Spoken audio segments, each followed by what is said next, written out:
Hey everyone, welcome back to another exciting episode of Attack Productions. Today I'm Bankrupt, joined once again by Jimmy, Jake, and Jason. Sure. Oh, Was that a train? I think it was. It's the I'm sorry, J train, baby. Hey, All three of us. damn. Let's go. Yeah, I'm sorry, boys. I have my window open, and I forget that I live right next to a rail station. It was perfect to set up my joke perfectly. Well, that Holy be- shit! How many times they gotta honk, dude? It's dark out. They want to make sure people aren't standing in front of the tracks for some reason. I'm about to go stand in front of the fucking tracks. With that being said, thank you all for tuning in. Keep on those buttons down below and on the screen, not on the screen, it's in the video. I'm all thrown off balance now, but today's matchup is me versus Jason. You saw both these decks in earlier action earlier this week, and we're just going to go from here.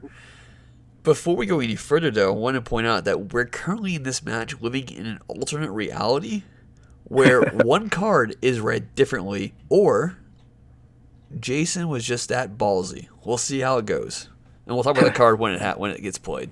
So,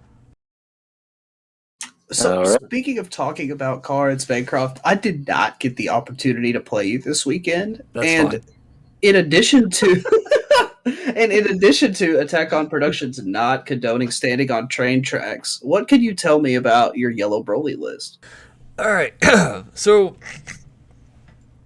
I talked about it a little bit earlier this week in my first matchup, but this is the green-yellow Broly chain that we got from Anniversary 2021 that no one's played, and I guess there was a reason for it. It feels kind of clunky.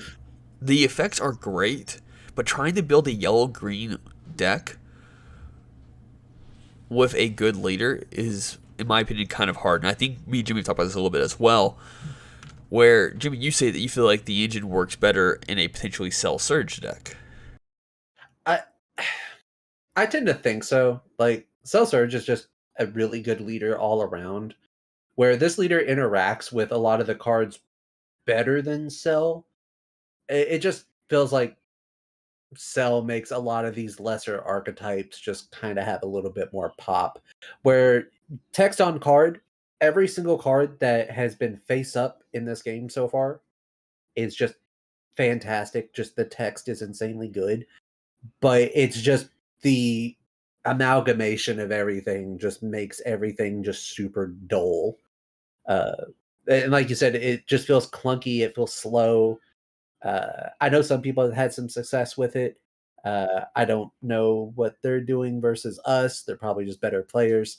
I mean, not better than me because I'm, the champ. But There's different metas and things too, where different stuff is more applicable, or people play faster or slower. exactly, yeah. This is where I find kind of issues with this engine with this leader. This leader likes to take its own life to do effects. So, like, when you swing, you take one life, then you draw a card. Don't get me wrong, getting 2 resources is always great. And in case you're playing against a deck that likes to stall you out, you're not getting stalled. But then, even on the backside, to restand one of your Broly BR cards, you have to take a life as well. Mm-hmm. So, if you're getting hit with, like, really good aggro or just really good, in this case, he has a double strike on the board already. Yeah, I do have a blocker on board, which is great, but that's a blocker. So I had to kind of choose, like, it's a 20k blocker. Do I block it right away and then force to get rid of more resources from my hand, or take the double strike, then block afterwards and then just lose the card, which I did in this instance. And I felt like a lot of times where I don't like the activate main on the backside of the leader, where I take a life to restand a card, because especially against blue, where I have no idea what he has, and we all know blue is one of the biggest negate decks out there, or has the biggest option of negates. So it just gets a little dicey, in my opinion. Yeah, and what a fall from grace this leader has had. Like I remember when this leader was almost SS3 level, where everybody played this leader. Very similar like Soul Striker now, where it's just everybody plays Soul Striker and has their small little variant of Soul Striker. was this Broly leader, where everybody played this Broly leader with some package or engine, whether it was like I've seen veggie engines, apes. There was the Broly Gogeta apes. 7. Well, Like a lot of it got changed when they eroded the card. yeah, after the errata, like I played this leader with red yellow apes at Nats in 2019, and everybody played this. Like half my matchups was this deck, and then now when I seen Bancroft playing it, I was like, I don't even know if I remember what that damn leader does. I was just gonna say I went to the first Dragon Ball regional I ever went to was in 2019, and Jimmy, you went with me. I played Shenron, and all of my matchups all day were Shenron, Yellow Broly, or Green Broly. And those were the 3 decks at the event. I think there were, what was it? We looked at the results after. There were like 12 decks out of 100 players or something that weren't one of those 3. Yeah. It was just that level of powerful in its heyday. Oh, yeah. And, we're seeing this right here with the Soul Striker list, which we're getting to see a lot more of what the Soul Striker list can do in this matchup other than the AOD matchup, just because the energy obliteration. That was a huge counterplay on that poutine. Yeah. Oh my god. It was so good. As soon as I played, I was like, nope, I gotta get rid of that. And just to point out real quick, what's great about the Power of a Super Saiyan is that the card is red. Draw 1 card, comma. Switch to rest mode, so you could draw the card. Even if you draw Poutine in that draw, you're able to still play it because the effect comes after the draw one, which I thought was really good. And I got Jimmy to verify as well. I was like, this is right. I'm doing this right. Yeah, and I was just going to say a lot of players might shy away from counterplaying that Poutine, especially off of Power of the Super Saiyan, since you didn't spend any energy. But the tempo that he gains, forcing you to spend another card to cast that Poutine, is massive, especially in a tempo-based deck like Soul Striker. I will say the Broly leader does have a secondary. Its first activate main is I could tap a battle card. Yep. So I don't actually have to use resources, but he doesn't have any battle cards right now. Exactly. Yeah. Which I still think that's a huge play at any point, because like Jake said, the tempo, because establishing that Poutine allows you, I don't know, I haven't been paying much attention to see if you run Super Namekian, but that makes Super Namekian less value in the early game. Now Bancroft's going to have to spend more pieces out of his hand to deal with these other cards that are coming down, other than just being tap it down. I'm not going to worry about it right now. And Jason, you showed me your list before this event. Yes. I was really curious about Deadly Defender Vegeta. How did that work out for you today? It worked out fairly good in my first match. But as you can see here, I had a hard cast it here. Which wasn't a big deal, because he is a 20k and I can flip my energy back with the leader. But with Deadly Defender and the Super Saiyan 3 Unison, it makes my opponent go after 2 different cards before they can go after my leader, which is what I kind of like. Yeah, that's really good in Soul Striker, because you can awaken at potentially 8 life if things go correctly, but more realistically 5 or 6. Yes. So that the 3-drop Unison helps out a lot. I usually, to get Deadly Defender out, I have a Deadly Goku that will play it from my drop or deck. So potentially there's 2 cards that they have to get rid of before attacking my leader, which is pretty cool. That can go a couple different routes with the way that I have it set up right now, but it is pretty Unison heavy. So the first rule of this new universe we're currently playing in, the Mecha Frieza negate, its auto is overlooked or whatever it is, and it's assumed that it stops all of your opponent's attack unless they tap a card. I misread the card, and I was like, yeah, you got, for any attacks, I specifically said it, for any of your attacks, you have to tap a card. And it wasn't literally until earlier today, I was like, I cheated Jason on so many turns because of this damn card. So, ultimately, I don't know how much it changes the match. Because what was in my hands compared to what's in his hands and how the match continues. But it's still a misplay, and he could have swung twice with that unison if he wanted to. Well, I don't know. He just chose not to attack, I guess. You don't really, it was like a misrepresentation of the card, but I think everything came out okay. Like he didn't attack and tap something he didn't have to. He just chose not to swing. Yeah, because, I've been freezed quite a bit before in the past, and honestly, I forgot that it didn't count against the unison. So when you played it, it's like, okay, not attack. I think that's reasonable. We talked before. It's just a odd piece of text. Like, I don't see any reason why it should not include unisons in that. Which, it'd probably make the card far more powerful that. Yeah, But just still, for balancing. It's just odd compared to a lot of the other floodgates of its type. Right, like Nimbus or something. Yeah.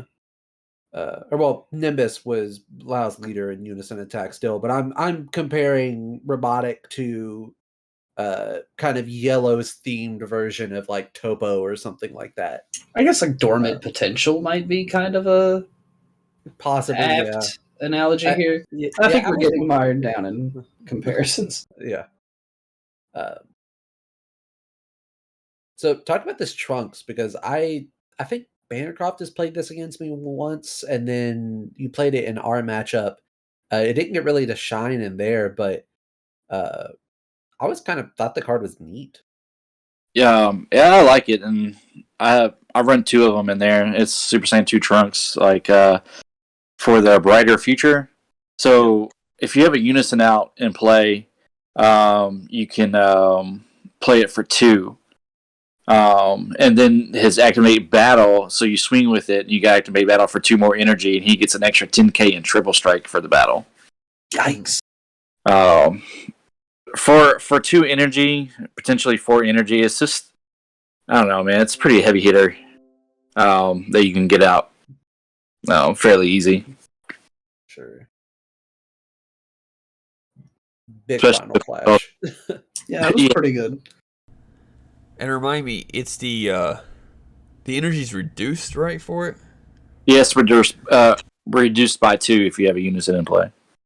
Yeah. Wonder why more Soul Striker lists haven't experimented with that card. I'm kind of kicking myself now for not having tried it out. Here's another robot. Yeah, I don't know what you're talking about. I love that card, dude. It's one of my favorite games.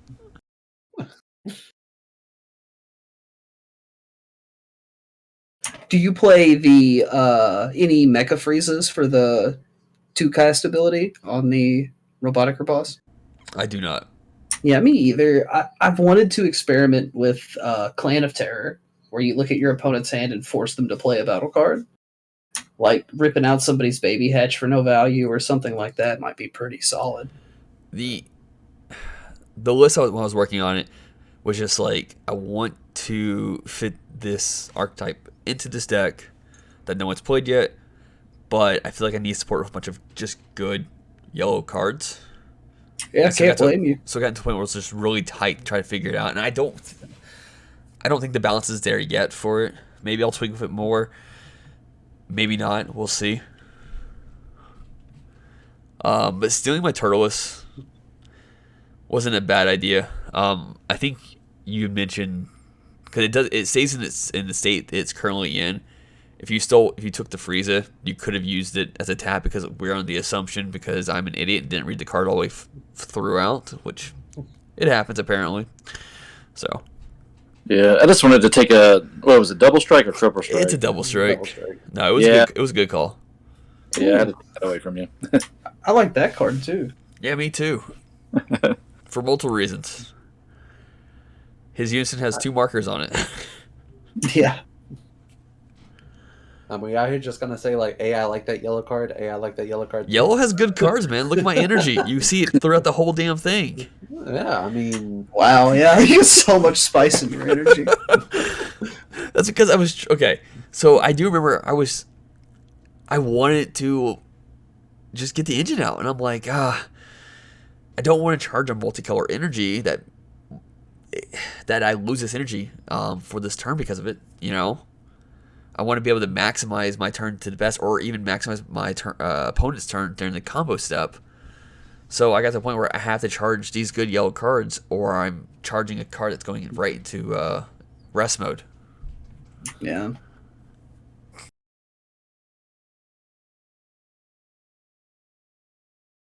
Yeah, and like we were talking about before, Bancroft has just now cracked through that armor after that big turn. And Jason's still at 5 life. Going into turn, what is it, 6 here? Yeah. Yeah. Yeah.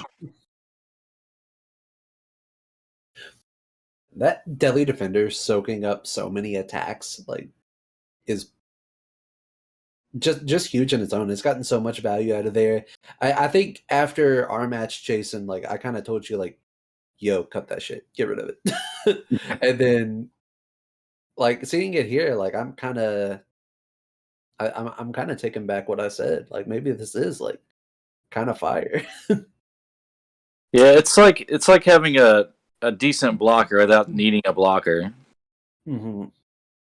Because it's got barrier, so I mean he can't really like get rid of it with a skill, so he has to attack it. Yeah. So some would say this is a misplay. Oh, we skipped. Okay, I activated blocker, and you said no combo step. Or you just like went straight to your main phase again. I'm like, I still get a combo step. Hang on a second. So I comboed out the Broly. I thought I did it after he played this card because I forget to do a certain effect. So, hence Poutine. Poutine is an auto when your opponent plays a card with a skill, you could tap it. Since I guess I cheated him on the Mecha Freezes, I allowed him to keep his 5-drop in a second. Let's go with that. There you go. All right. Yeah. Little charity both ways. This match is scuff. We know it, but look, first time playing a deck that I haven't played with ever, and haven't played these yellow cards in forever as well. But it just sounds like excuses. Oh no, it totally is an excuse. So Is that Broly a blocker? yes, It is. Wow. both the 5 and 8 drop are blockers. The problem is, this Broly has an activate main / battle, where if a card is skillless, you could KO it. That 4-drop Goku became skillless on the auto of this card being played, because the auto on this card is when this card's played or restood. Choose one of your opponent's battle cards. I think it actually specifies the energy cost of 4 or less and negate its skills, and then the activate main is to pop one of your opponent's skillless cards in rest mode. So I could have just popped it, and he could never play this 5-drop, but Well, it's activate main, so it Main had to come back / battle. to you. Oh, main / battle. yeah. So like it's just one of those things where this night was the first time I ever played this engine. Like I looked up, like, you know what? No one's ever played this. I'm gonna throw it together and see how it works. And I think it was in that match. I think I told you. So I'm like, that's a misplay. And I looked at Poutine. That's a misplay. Sweet. Yeah, because like we talked about, like in the past, like when I built this deck, I just couldn't make it work at all, and I just pretty much gave up on it. So I mean, the way that you have it was definitely way better than my original build. But I don't know, man. That yellow green Broly is, I don't know. It's kind of hard to pull off, I think, in my opinion. I think you just need to find a good enough way to, like, for example, here, I could pump. So here I'm still trying to poke to see if I can get another damage on you. But you still have 3 open energy. You're a blue deck. I feel like you had still 6-ish cards in your hand. And I was debating on either doing an overwhelm, swinging at you some more, take the life, swing with the Broly. But then I was like, well, if he has a negate, I don't have a way of giving the overwhelm double strike, then I just pretty much lost the game because I'm not going to be able to activate any of my mechas or counterplay Gokus for cheap at this rate. or be able to even potentially combo and play another Broly. So I held off on the extra push here. Yeah, and then on this turn, I pretty much tried just to throw everything at you I possibly could out of my hand, and then swing with lead last, hoping that I could get a double strike on you. And I could have popped a life just to knowing I had the negate here, just to have a blocker ready to go. But I was banking on the idea of just trying to be safe on it, on that aspect of it. But you did have a double strike in your hand, and you come up to 35, I think it is. 45, I believe. There it is. Okay, yeah. And I think the highest I could have gone to was 40. We'll see it in a second. If I remember correctly, I think you matched me actually. Yeah, I couldn't. wow. I couldn't out combo you. Yes. Yeah. I was here like, how can I do this? And I'm like, you can't. I'm like, but how can I do this? You can't. Yeah, I was like, that's game. You got it. So. And you still had an overarm afterwards. I mean, and you had 2 open energy, so you could have gotten 2 more attacks out. I could have taken 1, and then had nothing to combo with after that. Yeah, that's why I went pretty heavy on the on my leader swing, hoping that I could just get you to combo everything out of your hand. Hopefully, just get it to where you didn't have much else to do. That way, I could do the overwhelm and get you that way. Yeah. So, with that being said, getting past the misplays that were there, hope you all enjoyed today's video. Keep on just buttons down below and on the screen. And like always, read your cards, know your plays, and fluff out.